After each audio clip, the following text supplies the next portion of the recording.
So I'm going to talk to you today about the funnel test and how important it is to be productive and be positive, and that a lot of what is about success was when Rob was talking about not procrastinating and your mindset and not giving up and being productive.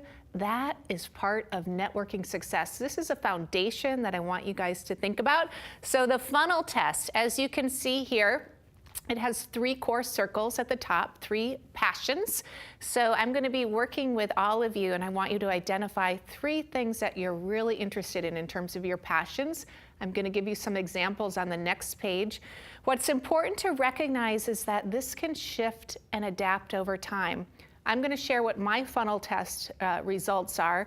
And what's interesting is that, 4 or 5 years ago, I had very different things in the circle than I do now. So it's adaptable. It really is something that you want to have be a roadmap.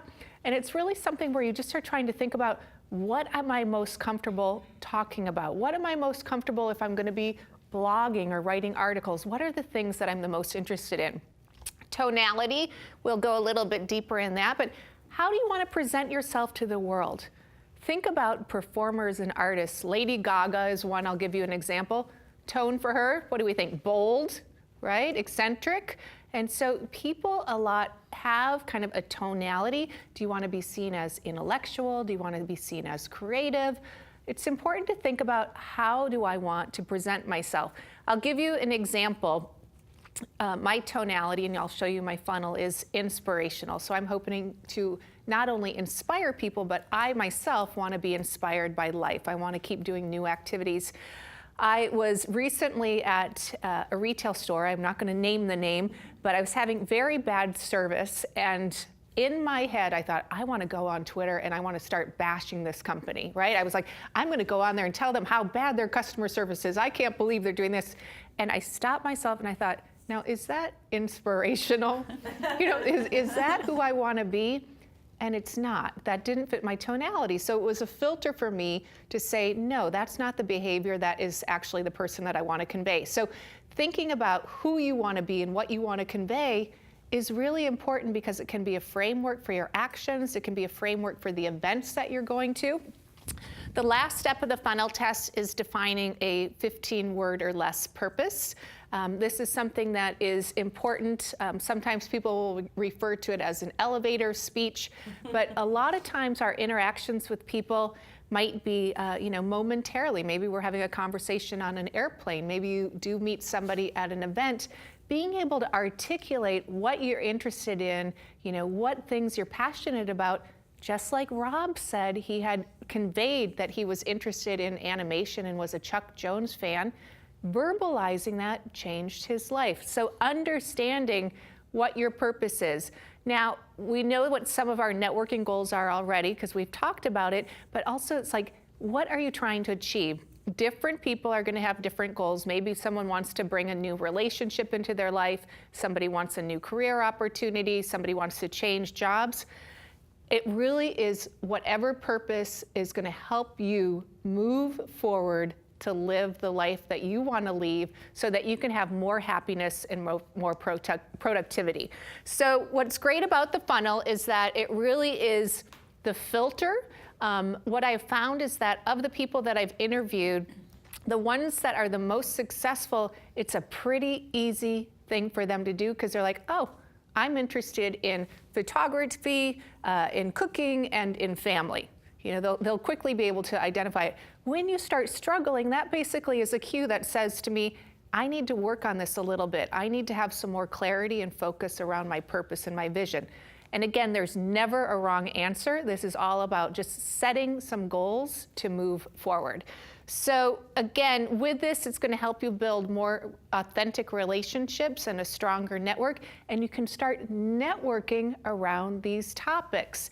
If you have technology in a circle, you're going to start going to events that are more technology oriented. You're going to realize, okay, this is a good place for me to go to build my network. So this is the core framework of being productive in your networking and focused. So sharing my funnel test with you.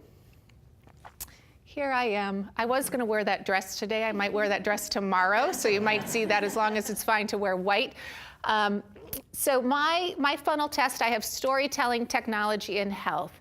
I was a documentary filmmaker earlier in my career, and frankly, writing a book is very much like filmmaking. It was about collecting stories and finding the insights and making sure that things were weaving through and educating. So to me, that's a very similar process to filmmaking, and it's all about storytelling and sharing with others. You know, I realized this back in the early 90s. I did a film on breast cancer survivors that I loved talking to people, and it also gave me a way to connect to people, because when you start asking them about their story, these amazing moments are shared, and I found that I really found enjoyment from that. So I've got storytelling. Technology is a circle that I really only filled in with technology about 3 or 4 years ago. When I was working at Virgin America, we started partnering with tons of startup companies. I was a lot more active in social media, and I realized how technology was changing my life and how exciting it was. So if you would have asked me, 10 years ago if I was passionate about technology, it wouldn't have been there. So this can change over time. Health, it's something that I've always tried to be as healthy as possible, but I'll be honest, even though I have a goal of saying, let's work out 4 times a week, there are weeks where I'm like, did I meet my goal? And I have to keep working on that. I'm pretty good with the food intake, but it's something that I constantly have to say to myself, are you getting out there? Are you getting the workouts? But I want to be healthy and fit, because I know that when I'm healthy and fit, I have stronger relationships, I have more energy, more productivity, and it's a topic that I like talking about, and I like doing healthy activities with my friends. So inspirational, and my purpose is to inspire others to break down the barriers so that they can live happier lives and connect with others. And so again, that was what I needed to do while I was writing the book, was think about, what do I really want to accomplish with this book? The book was really about giving people stories and thoughts and advice so that they could live more productive lives. All right, any questions so far? All right, now we're going to get into the hard work.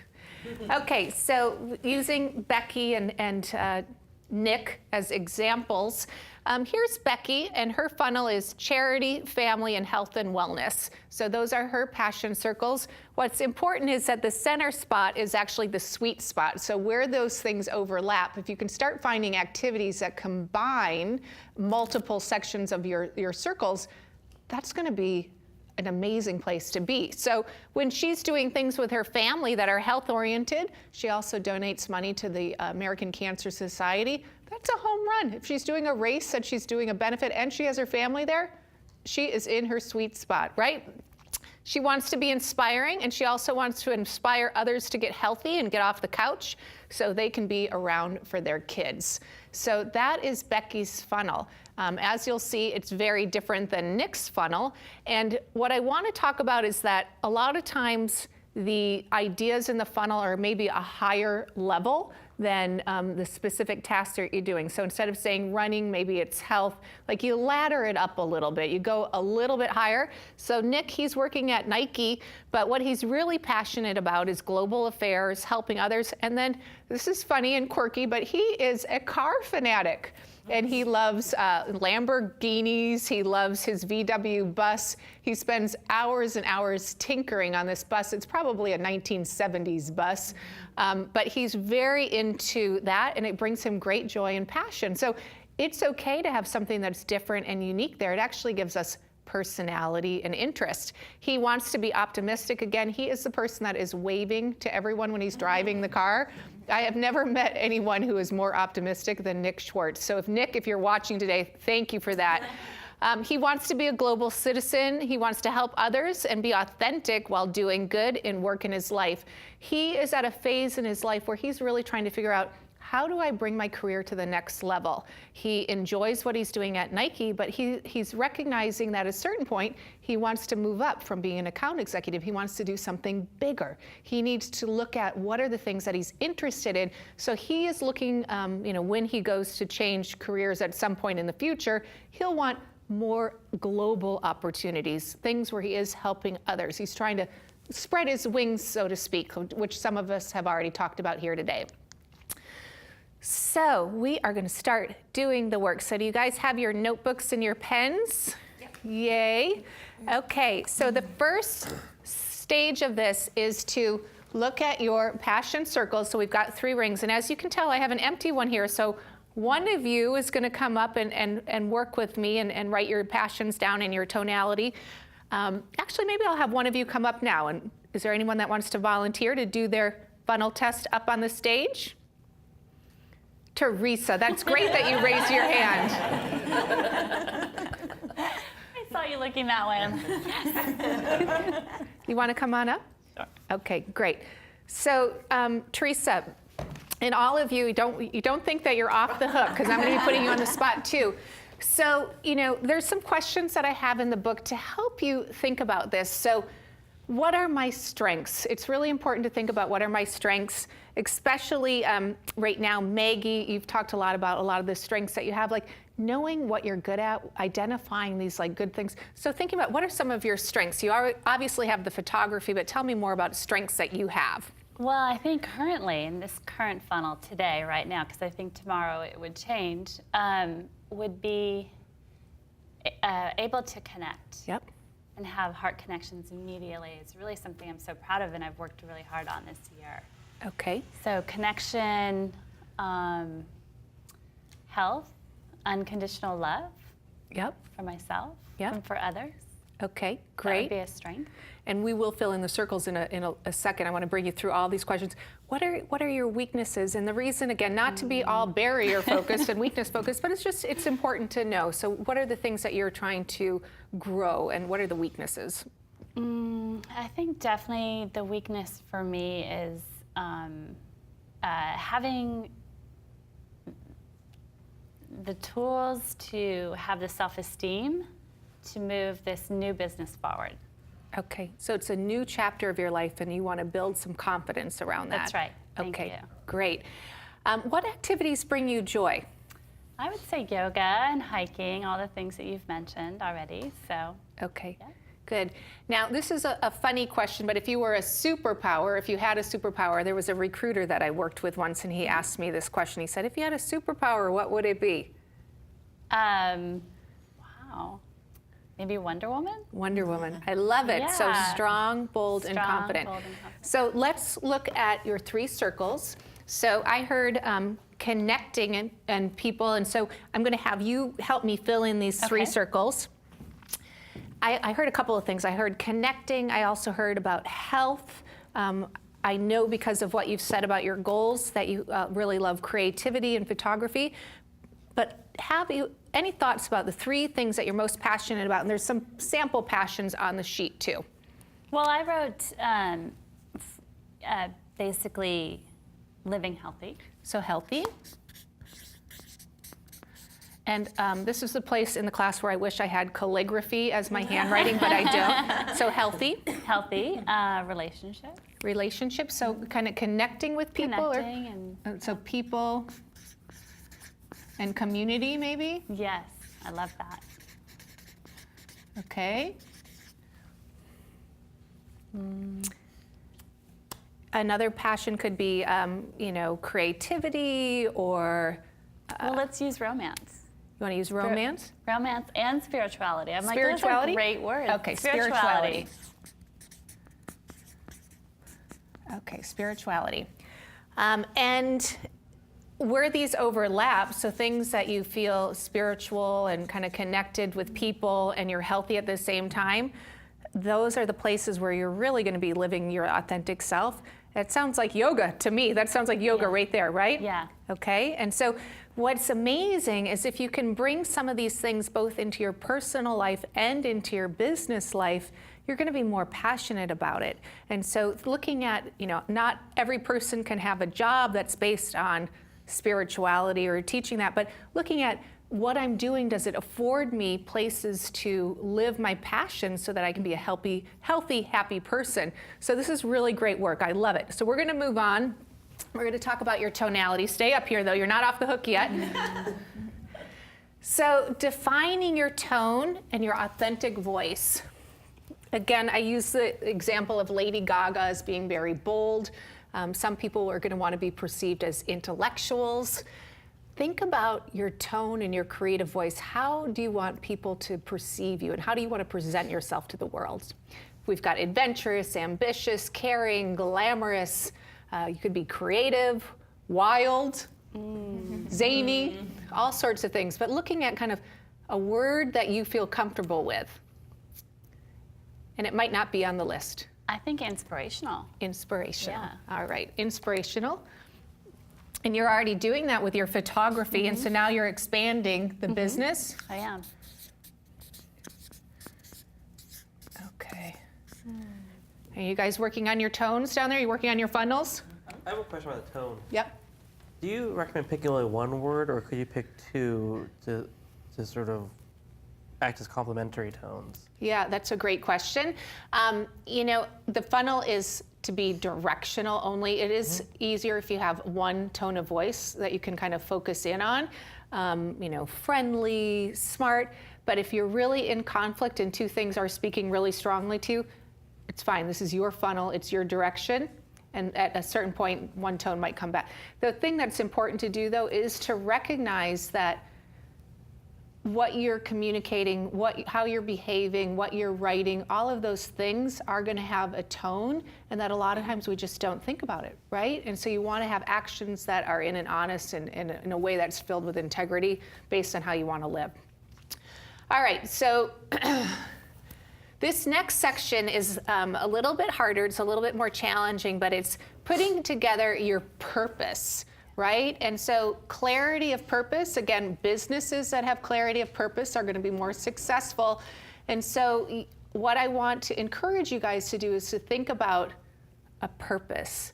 And this is what you're going to be using to drive your networking goals. So you obviously want to have a connected life, and you want to be healthy, you want to be spiritual. And right now, it sounds like you're starting this new business, that you're starting something where you want to expand your skills past the photography and being behind the camera and doing more.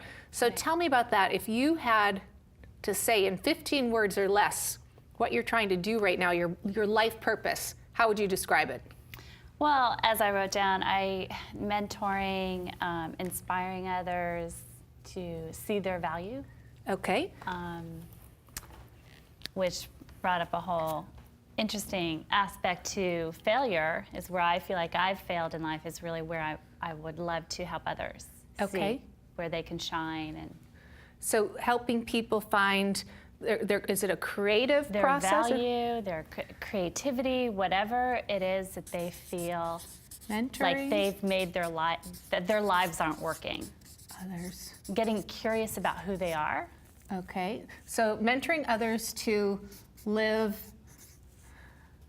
with curiosity and authentic and authenticity. Yeah, and happiness.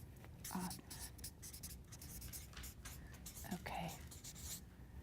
Okay, and are you going to do this through a program or a workshop, or what kind of process is it, do you think? Well, right now it's one-on-one. It's basically umbrellaed under creativeconsultingyourlife.com. It's coaching. Okay. It's business development. Wherever you feel like you need some progress in your life, that I can help mentor and ask powerful questions. Okay, great. So right now, to start out, you're just starting with one-on-one coaching. The business may evolve into more, but just for the sake of having a focused purpose, we'll use this, and you can alter the words later on. So this is just directional, but mentoring others to live with curiosity and authenticity through one-on-one coaching. Right.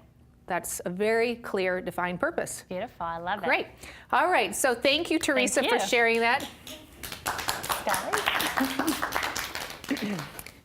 All right, so don't think that you guys are off the spot, but what I want you to do is there are some questions that I want you to think about with your purpose.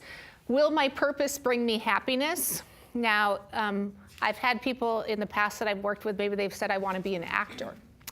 And they recognize that sometimes the path to making that in that career, that you have to take small steps in other areas. And so what I really want you to think about is, can I earn a living by living my purpose? We have to be realistic, but we also want to set high expectations and high bars for ourselves. So in the case of taking the actor example, there may be side steps that you need to take, and at a certain point you may decide, you know what, I want to do this, but I also need to do, you know, supplemental things for my income. So you have to be realistic. Does my purpose support or conflict with my passions?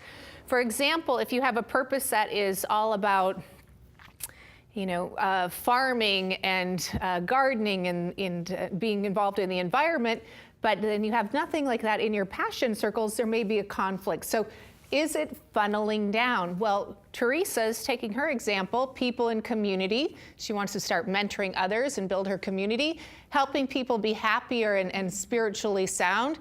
It really sounds like this is very much in line of what you're trying to do. So what's up at the top of her funnel works with what's at the bottom of the funnel.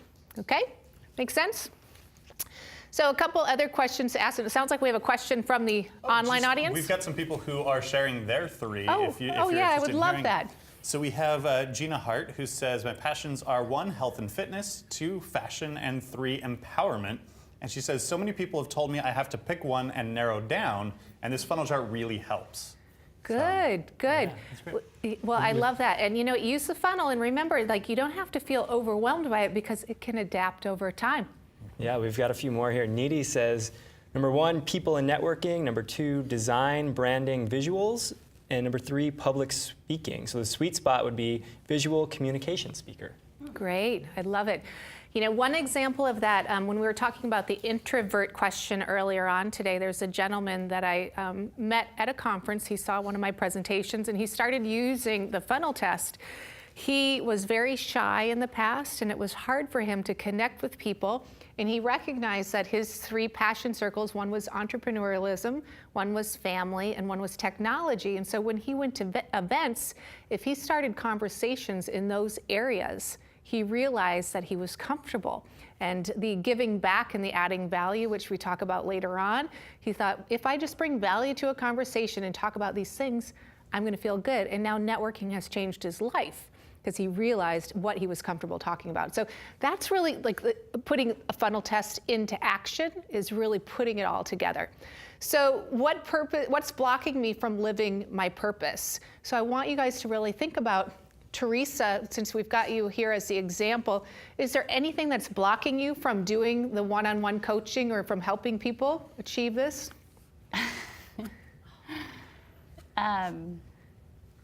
Yes. Yes, just the old stories and some barriers, but I'm working through those. Okay, great. Through my inspiration to myself, through my own funnel.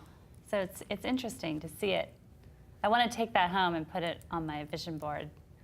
Good. Because it will help me to remind myself. Well, maybe we can have My value. Somebody might be able to do one in calligraphy that would look a little bit nicer than that. But see, that's exactly right. And it's Yeah. also a reminder. And you know, I'll be very honest, even though I've written the book, there are days when I'm trying to make decisions and I'll think, should I go do this? And then I'm like, am I living what I said I was going to say? And I put it in the book. I better live what I did because I put it in the book, right? So any other student, anyone else want to share a thought in their funnel or any questions that you have? We do have even more coming in. Okay. We want to hear some of those. We have Juana Colombia, who says that there's our sustainable lifestyles, travel, and social media and tech. Yeah. That's interesting. I like that. Yeah, we have Yes and Girl. Her 3 are global creativity, cross-cultural storytelling, tech, and communication. See, I love it. So even when you hear those 3 passions together, you can start to think about different types of careers and opportunities that would match. So, you know, as you're defining your purpose, here are some examples, and I'll just share a couple of other purposes that people have said. But to have a thriving consulting business that helps nonprofits with philanthropy. Again, some of these are more specific, but when you do that, it's easier to start breaking out the little pieces and say, this is what I need to do to move it forward. So Teresa, you might say, do I need to learn anything more about coaching? Is there anything else I can do to improve my skills in this area? You know, do I need to learn anything about billing people and running a business? You already know how to finance and have a photography business, Right. but what else do I need to do in this space? So you start to break down the little pieces.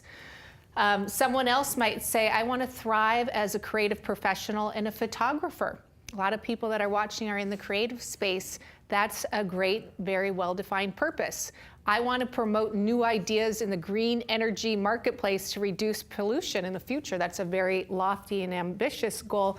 But again, putting these things down on paper and really having the roadmap starts giving us a plan to say, if I'm going to events, if I'm trying to meet people, if I'm networking with companies, it's much easier to define who you should be talking to when you have this type of roadmap.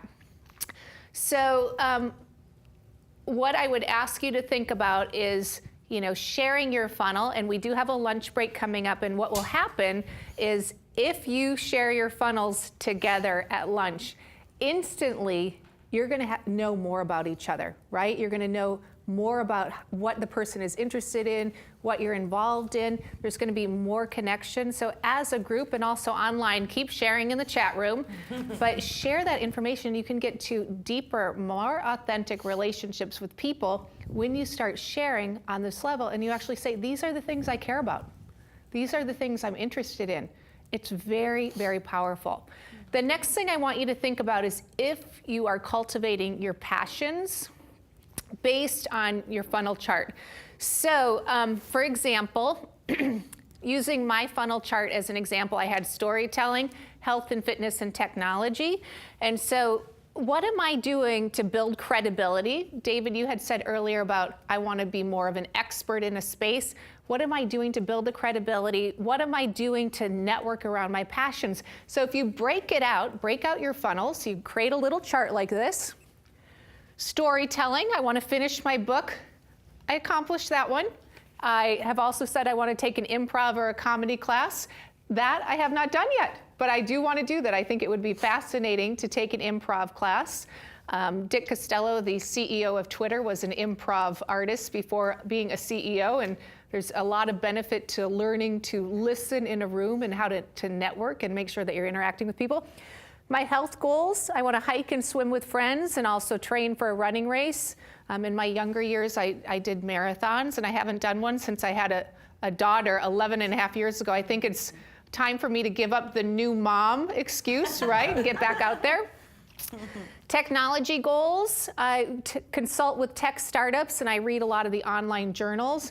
Those are all things that I do to increase my expert ability in the space. But again, they're very defined to my passions. We do the same thing where we start to define, do I have the support in my network? So do I have friends that like doing health-oriented things with me? Do I have people in my life, or am I consulting with groups or resources that help me define and build these passions? Because being the best you can be is a constant pursuit, right? If we were happy with just being status quo, we wouldn't be growing. So we want to keep growing.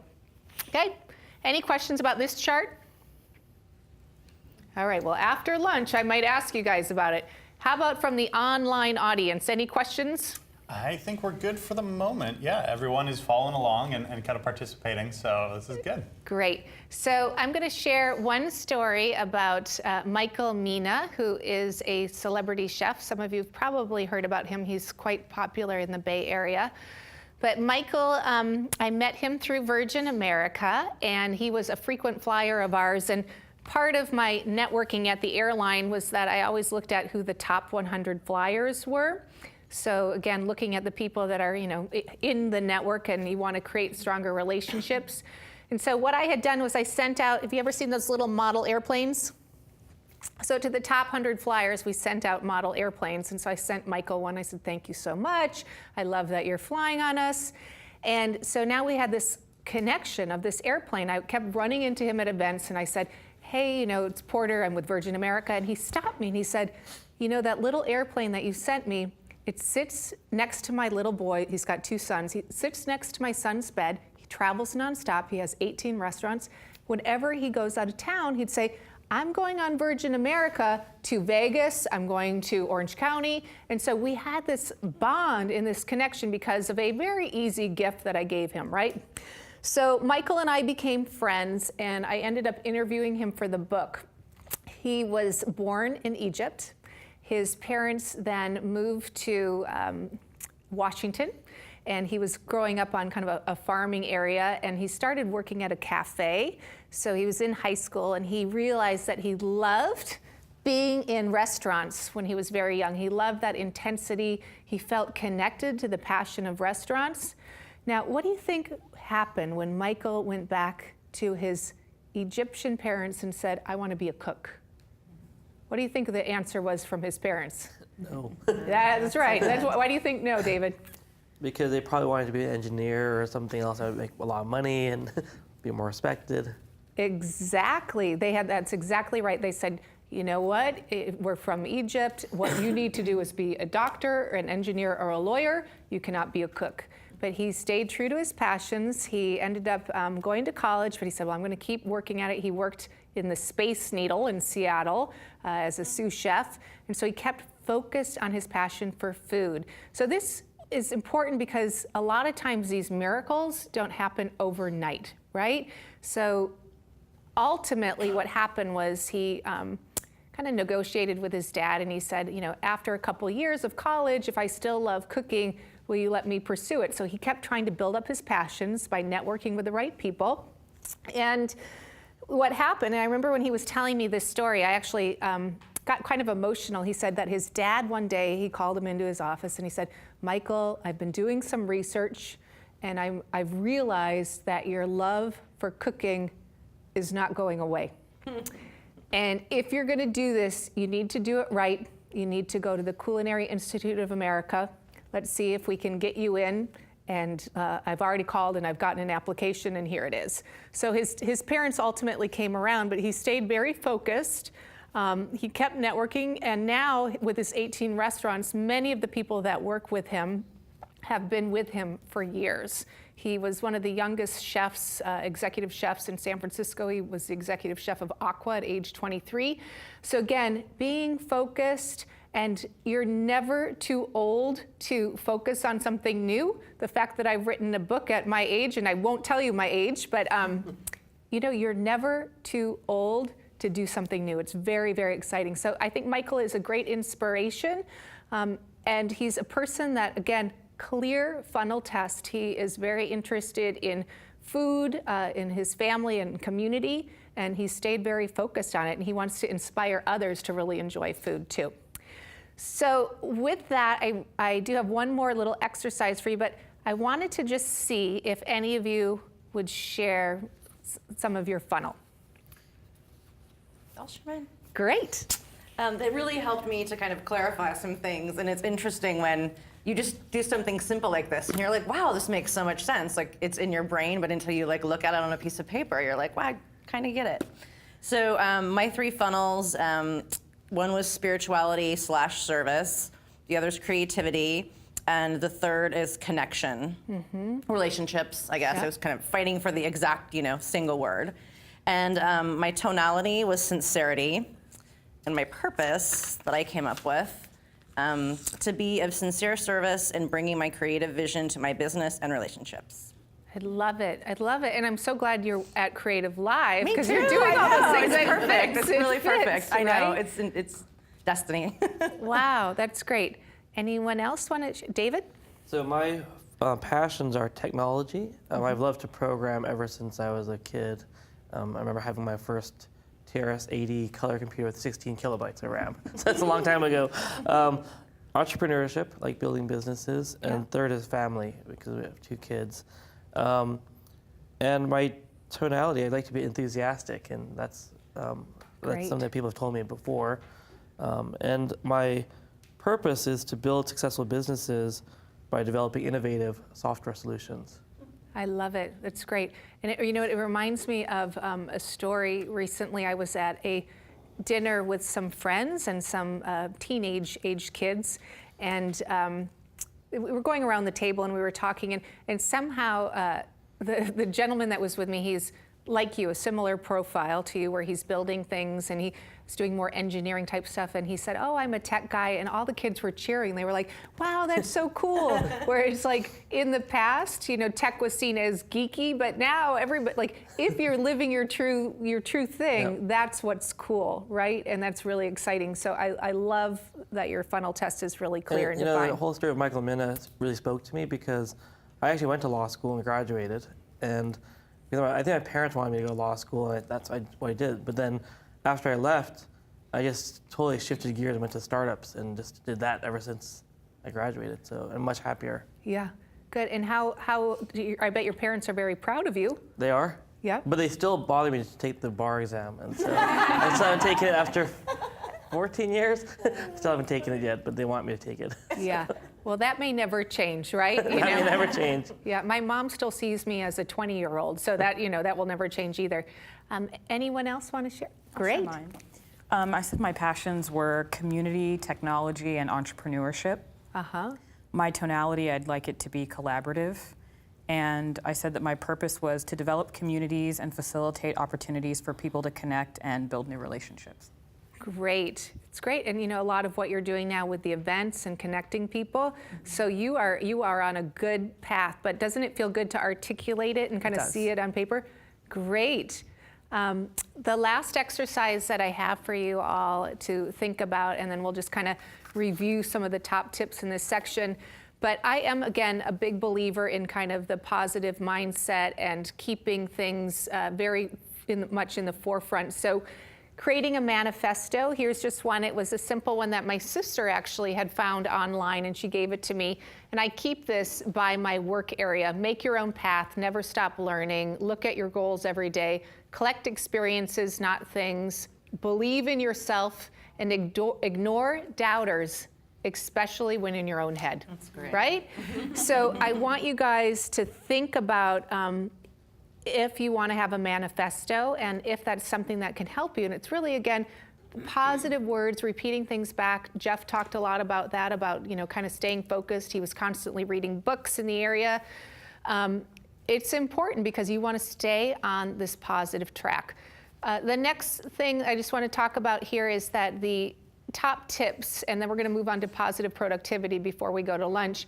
But defining your core passions in the funnel test, what I hope that this will do is help you focus, and I really hope it will help you collect experiences.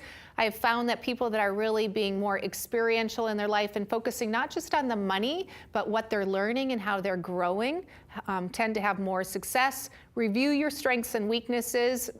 Make sure that you are setting the stage for having a good tone. Visualize this funnel test, and if you start to get off track, have that conversation with yourself and say, am I making decisions that are helping me live authentically? Remember what your passions are, but also give yourself the flexibility to let them change over time. And be the best that you can be regardless of the tasks. There are certainly a lot of jobs that I've done that I would say are sidestepping in the right direction, and that's okay. We have to be realistic about finances, but you always want to bring your true self to the table. And then also use this for social media, which we're going to be talking about later on. So the next thing I want you to think about is how important it is to be productive. We've talked a lot about pivot points, but what's important now is to start thinking about connecting your purpose to action. And again, this is going to give you a framework for your networking. So just the example of writing my book. Here's what the book looked like before it was published. It was really just a written document. It was always on my bucket list that I wanted to write a book, but I was a little overwhelmed. It was like, how do we do this, right? So I sat one day and I had a pad of paper just like you have in your hand, and I wrote down what are all the steps that I could do to start moving forward. What steps did I need to use my network to help me learn and help move this project forward? So if you're a photographer, you're a filmmaker, maybe you need to work on your reel, but defining what do I need to do? Maybe you need to work on your resume or your online profile. What are the specific concrete things that you need to move forward? Maybe you need some training in another space, look at what do you need to or want to accomplish. So the book, looking at a purpose plan, I knew I had a big network, and fortunately I had at least 5 or 6 people in my network that were writers, so I emailed all of them. I made this whole list. I'm going to email the writers in my network. I'm going to ask for coffee. You know, a couple of them said no, they were too busy, but I ended up having coffee. At the meetings, I asked them for agent recommendations. All of the agent recommendations turned me down. They all said no, but I kept going, you know, and I had verbalized this already to people. I'm going to write a book. And they were like, really? You're going to write a book? And I said, yep. And then I couldn't. It was like Jeff saying he was going to lose weight and do the one-arm push-up, right? Once you put it out there. So then I heard that you needed to write a book proposal. So do you have any sample proposals? So these are all little steps. I didn't know what the end looked like, but I knew that if I kept making progress forward, that ultimately I'd be moving in the right direction. I rewrote my proposal. I rewrote it again, pitched more agents. You know, I still was working on it, got turned down again by more people. Now I could have given up. That could have been it. I wouldn't be sitting here today with you having this great experience. But what happened was I kept on the path. I spoke at an event. Serendipitously, there was an agent in the room who liked the topic. We had a conversation. He said, if you can convince my wife that you've got a good idea, we'll take you on. And so I flew to New York, and I met with he and his wife. They worked together as a team. They took me on, and within a month, we sold the book. So, you know, you never know what person is going to lead you to the interview that's going to be the next job, the person that's going to be the co-founder of the next business, a client that you're going to work with who is going to have a major life change and get out of being stuck because of your service that you're providing them. So recognize the power of these relationships. Don't get overwhelmed by thinking of hundreds and hundreds and hundreds of people in the network. Individuals can have a dramatic change on your life. One person can completely change how you're living and what you're doing. So ultimately what happened was we sold the book, and you know, I then, as a creative person, this is another thing that you have to get used to, is feedback and recognizing when you need to have growth. And so I asked people, what do you think? A lot of people, you know, were like, oh, that's good or that's not good. You have to grow from it. You have to learn from it. You know, just last night I was having dinner with my daughter, and she said, Mommy, I went on Amazon and there are 46 reviews for the book. And I was like, that's great. And she said, 2 of them are really bad. And I said, oh, I know, I already read them. And she goes, I wanted to get on there and say, what are you talking about? That's my mommy. And I was like, well, what, you know, sweetie, it doesn't matter, because you're not going to please everybody, right? Like, it's just never going to happen. And why get into the negative? So take the good, learn from the other stuff, and you keep moving forward. That's what being productive is. We've talked a lot about pivot points. I want to tell you one story about my own pivot point and how I had to change. But about 6 or 7 years ago, I was going through a relationship change. And at the same time that happened, the ad agency that I was managing actually decided to close their office. So I had 2 major things happening at once. And you know where I ended up? Right there on the couch, depressed on the couch. And I said, you know what? I need to get a new job. I need to take care of my daughter. I need to get out there. And so being productive during that time was really, really important for me. Now, I had never been a client before.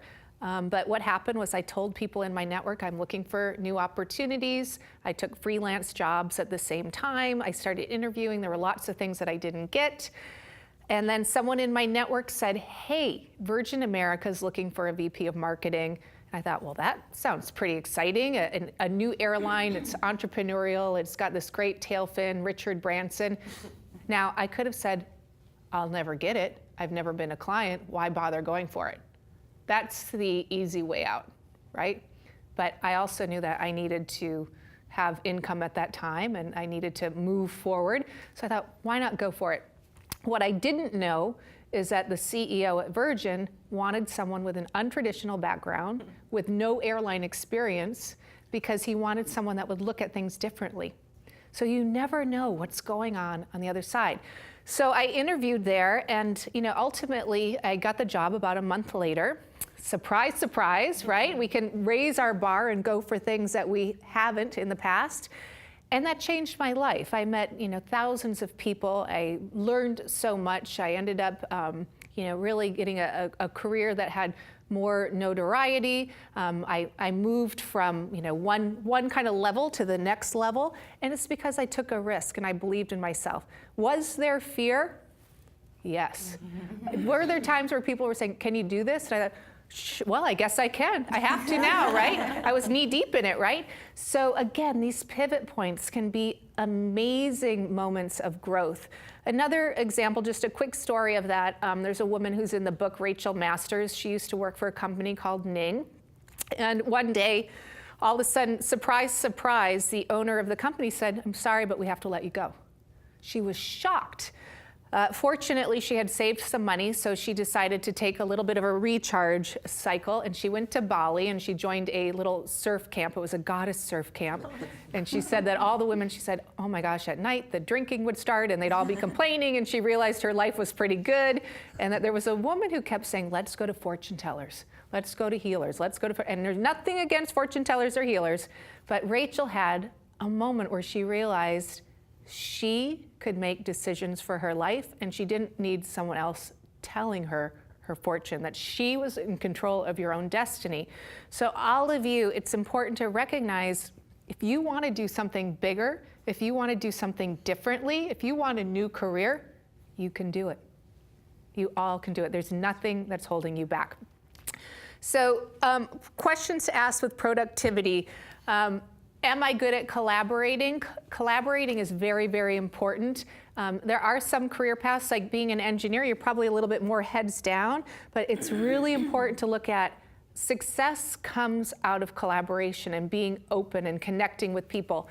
Am I being productive? Am I a time waster? I think there are lots of places where I have a problem with surfing real estate websites. I don't know why. I haven't bought a house in 10 years, and I probably will not buy another one, but I am addicted to looking at little real estate listings online. So, when I start doing that, I go, do not waste a half an hour looking at these. You should be going to sleep, right? So looking at what are the things where you're wasting time. It could be television watching, unproductive thinking, maybe it's commuting, but what can you get rid of? Gossiping, what are the time wasters where you're wasting that valuable time? Are you taking steps forward?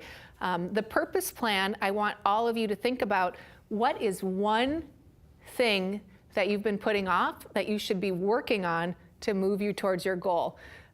David, yours, because you've already talked about the fitness thing, there may be a specific goal around that where you're going to want to set that and start moving forward to it and say, in 3 months, I want to do X, right? That's different than your career, but that improvement in yourself and your mindset is going to help you with clarity and decision making around your career.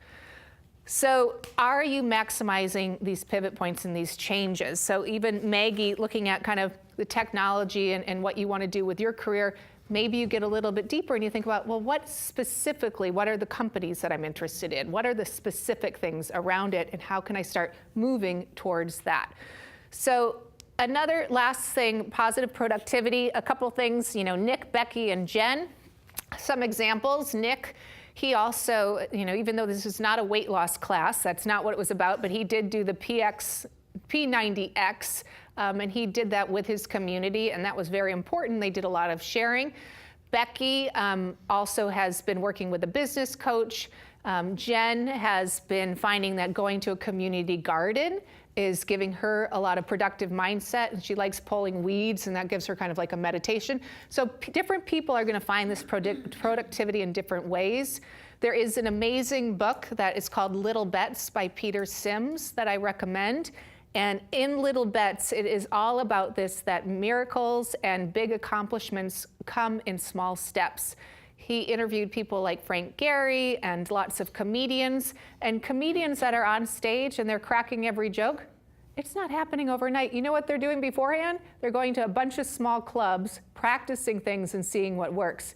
The architect who builds the amazing, beautiful building, it didn't start that way with one drawing. There were probably 500 drawings. So allow yourself to take the steps. And it's the same thing with building your network. There's going to be some steps.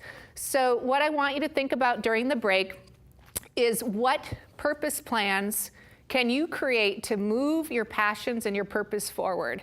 What steps can you be more productive in your life? And is there anything you need to eliminate to be more productive. Yeah, we have a question from Mary Lou who says, how do you handle identifying your passion if you don't have the credentials to go with it? What if you only have the experience but no formal education to back it up?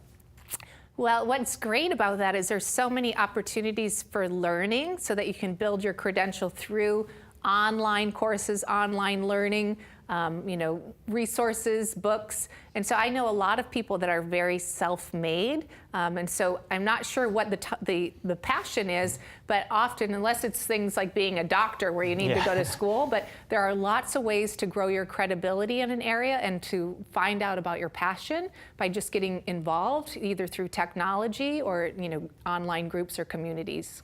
Great. Okay, so that one was from Mary Lou. This one's from Mary Lynn, which I like. And it's a little bit of a heavier one. You mentioned you've struggled with depression. Any advice for someone who can't define his passions because they're fighting that depression? Yeah. Well, thank you for that. And what I would say about depression is that sometimes it's important to seek medical advice. I'm not a doctor, but I do see the benefit in talking to professionals. And so I would just encourage you, if you need to reach out to someone. Mayo Clinic website has a lot of great information on it where you can at least learn and talk about it. But my advice to you is if you feel like you need it, reach out, get some professional support. For me, I said I would be honest and transparent, but I have gone through treatment a couple of times in my life for a couple of different topics. So I've obviously had my barriers. And what I found is that I needed to reset my mindset, and that I still have days where I get moody or where I get introverted and I just want to stay on the couch. And I know now that I need to get out there and exercise. If I'm feeling down, I need to call a friend. I've got a list of 5 girlfriends where they're pretty much on speed dial. And then, my reset is I'm going to go out and take a hike. I'm going to go see a girlfriend. I try to eat good food that helps my brain chemistry. But figure out how you can get yourself out of those moods, but ask for help if you need it. When we get back, we're going to talk about one of my favorite chapters of the book. It's called Give, Give, Get, and it's all about helping others. And so what I hope you know to the online audience and also to the 6 of you here is that this is a day or a workshop that is for all of you. And so we want to help each other, and I want to give you as many ideas as possible. So I want you to really speak up and think about how can we help each other, and how can we give and be a great network together here on Creative Live.